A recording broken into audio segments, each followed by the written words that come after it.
Olá pessoas, sejam bem-vindos. Vamos continuar aqui com o nosso tema sobre a histeria.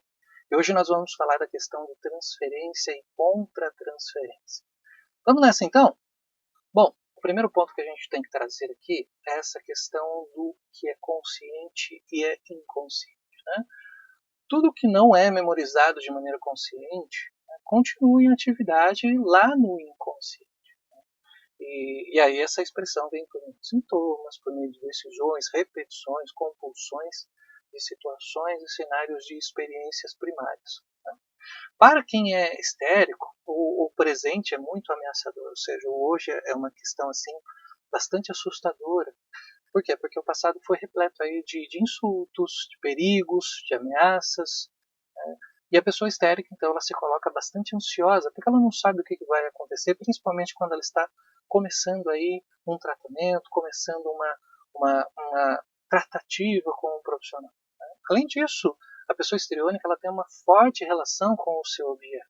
Né? Quando ela tem esse objeto, ela faz essa transferência para o analista, que nós vamos falar daqui a pouco, mas esse objeto em si ela passa a demonstrar de uma forma bastante expressiva. Elas são pessoas extremamente expressivas. Né? E isso tem uma relação direta com a terapia, com uma pessoa do sexo oposto.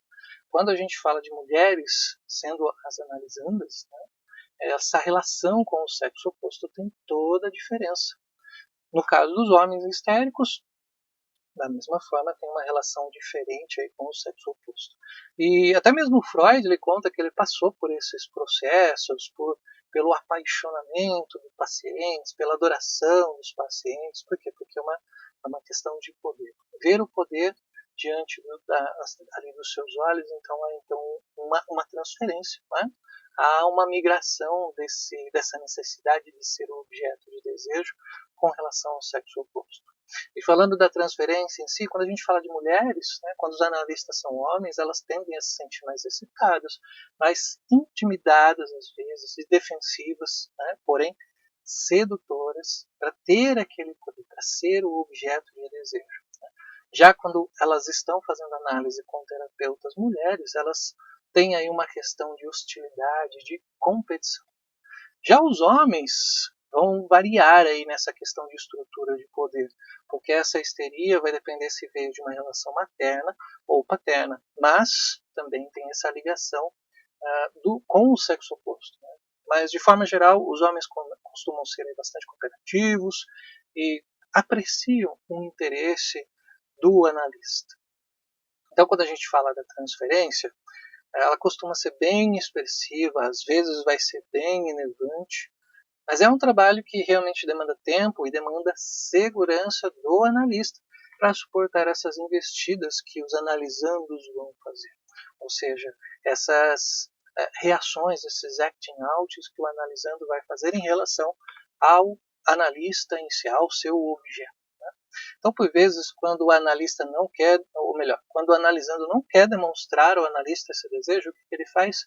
Ele acaba trazendo um novo objeto, ele desloca para um novo objeto a sua transferência e passa a discorrer sobre esses objetos. Mas alguns pacientes não suportam essa análise e podem até se afastar, eles vão justificar aí um medo, vão justificar um ódio, ou mesmo uma atração, ou trazer qualquer outra forma de racionalização, outra forma de desculpa para poder se afastar, para também não perder aquele objeto de desejo. Então isso pode acontecer também de uma forma transferencial. Né? E às vezes a mudança de analista pode também ser bastante positiva, né? Uma vez que o analisando ele esteja com uma transferência, esteja tendo aí o analista como seu objeto de desejo. E aí ele vai poder falar para o próximo analista essa relação com o analista anterior, falar do seu objeto, do seu desejo, falar da sua transferência em si, o que ele sentia. Né? Claramente o novo analista também vai ocupar uma posição de acordo com o seu comportamento e também vai ser visto como um objeto de desejo ou não, continuando assim essas repetições. Né? E quando a gente fala da contratransferência, o analista tem que estar atento para essas questões, né? Pois pode haver aí a necessidade de distanciar mesmo, né? Assim como ter um comportamento mais infantilizado, algo mais regredido. Né? Essa autodramatização que o histérico faz, né, pode ser vista pelo analista como algo ridículo, né, como algo que não cabe ali. Muitos é, analistas acabam vendo dessa forma, né, achar o paciente ridículo em sua atuação, né, mas também há analistas que vão ter aí pensamentos paternalistas ou maternalistas, né, de acolher, de ter essa necessidade, essa percepção de que tem esse papel também. Isso inconscientemente pode surgir, né? E quando surge no tratamento, é muito importante o analista estar atento a isso para ver se ele não está ocupando essa posição paterna por ele mesmo, né? Ou então essa posição materna. Então, é, todos os analistas precisam também ter a sua análise em dia para lidar com as pessoas histriônicas ou histéricas. Por quê? Porque elas vão ter essas reações, elas vão ter aí essas investidas, e o analista precisa estar muito preparado, né? Surge então o desejo de trazer a segurança, de trazer o conforto para o analisando quando se ocupa essa posição paternalista ou maternalista, né? Já que o paciente histérico usa a regressão, né, como uma forma defensiva, mas isso não quer dizer que tenham medo, que tenham desamparo. É uma questão de conquista, né? Então, o paciente histérico vai investir dessa forma, né?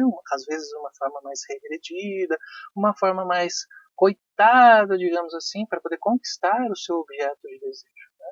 E uma atitude aí paternalista ou maternalista do analista acaba reforçando essa ideia de um self diminuído, né, de um self fragilizado.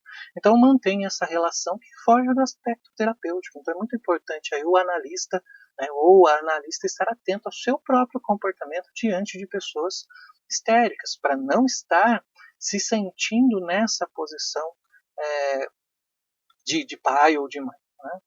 E aí a gente tem essa questão de analistas que são homens e analistas que são mulheres. É mais comum ter essa relação contra-transferencial com analistas que são homens, né, porque eles acabam se sentindo aí mais empoderados diante de analisandas que são mulheres, que se trazem mais fragilizadas, mais dramáticas. Então é muito mais comum acontecer com analistas que são homens, né? No caso das mulheres, elas estão um tanto quanto mais protegidas dessa relação, né? Porque essa relação seria um homem independente e uma mulher autoritária.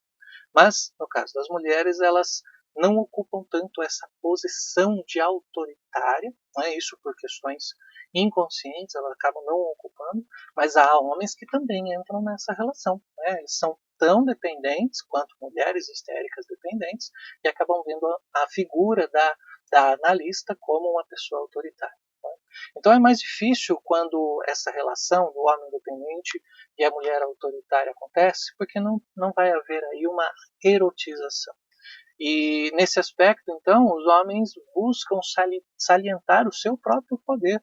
Por isso essa diferença. Muito menor a quantidade de homens que se mostram dependentes de mulheres autoritárias. Isso pode mudar com o tempo? Sem dúvida. Podemos ter aí uma mudança na sociedade de homens mais dependentes. Mas isso é o decorrer do desenvolvimento humano. Já alguns homens analistas sentem um certo medo de lidar com analisandas que são mulheres, né, porque justamente elas acabam ocupando uma posição mais empoderada. E eles se sentem mais diminuídos nessa questão transferencial e contra-transferencial, né? Então isso leva os homens a se tornarem mais vulneráveis a uma tentação sexual e terapêutica. Por quê? Porque eles não vão querer se relacionar aí com pacientes histéricas mais autoritárias.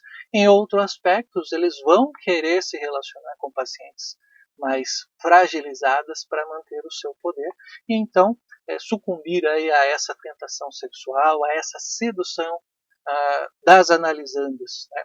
O mesmo aspecto pode acontecer aí quando a gente fala de analisando os homens e as mulheres na posição de analista. Isso também pode ocorrer.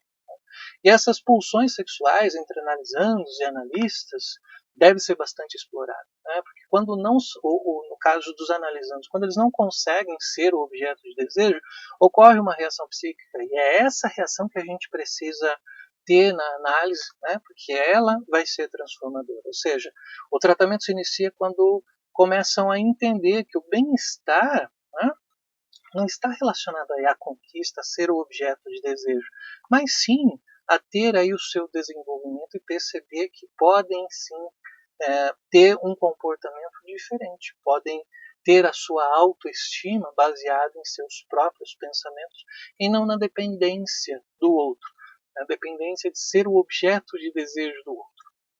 Então, essa relação de transferência e contra-transferência com pessoas histéricas é muito importante ser trabalhada nesse sentido, né? Fazer o outro perceber que ele pode ser, sim, o seu próprio objeto de desejo, pode conquistar suas coisas independente das outras pessoas. Ok? Esse é o vídeo de hoje, pessoal. Um abraço e até a próxima.